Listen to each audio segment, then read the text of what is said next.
State of the Union addresses can be a type of partisan Pilates for some. For others, it can be a direct ticket to becoming an internet meme. Behind many of these reactions is a careful calculation, and we break it down. You won't find many Democrats jumping out of their seats for President Trump. Senator Joe Manchin of West Virginia is the exception. He's sitting right in the front, and that's likely not a coincidence. Here he is again applauding Trump's jab at those who kneel for the national anthem, and again after Trump mentions rising wages. It's a re-election year for Manchin, and he's in a state that overwhelmingly voted for Trump. Now he's apparently showing support for a president from the opposing party. Let's go to the other side of the aisle. We repealed the core of the disastrous Obamacare. The individual mandate is now gone. Thank heaven. Did you catch that? Overwhelming excitement, except for Senator Lisa Murkowski of Alaska.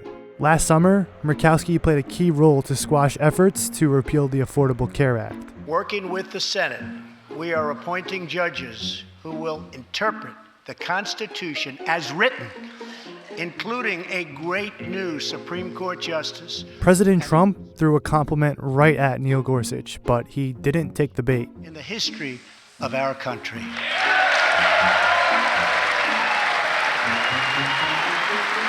Did you notice who stood? Senator Joe Manchin. But justices must make careful and largely coordinated choices about what statements are uncontroversial enough to warrant applause. We can achieve absolutely anything. America is grieving for you.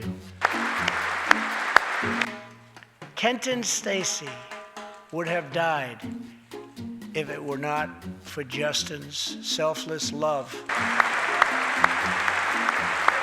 Another group that attempts to play it down the middle, the military officials.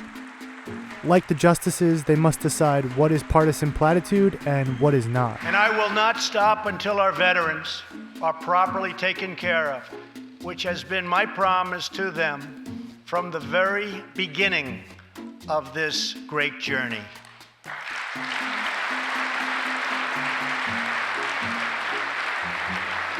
We must modernize and rebuild our nuclear arsenal, hopefully never having to use it, but making it so strong and so powerful that it will deter any acts of aggression by any other nation or anyone else.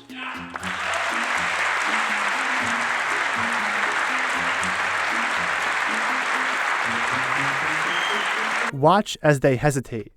That the coalition to defeat ISIS has liberated very close to 100% of the territory.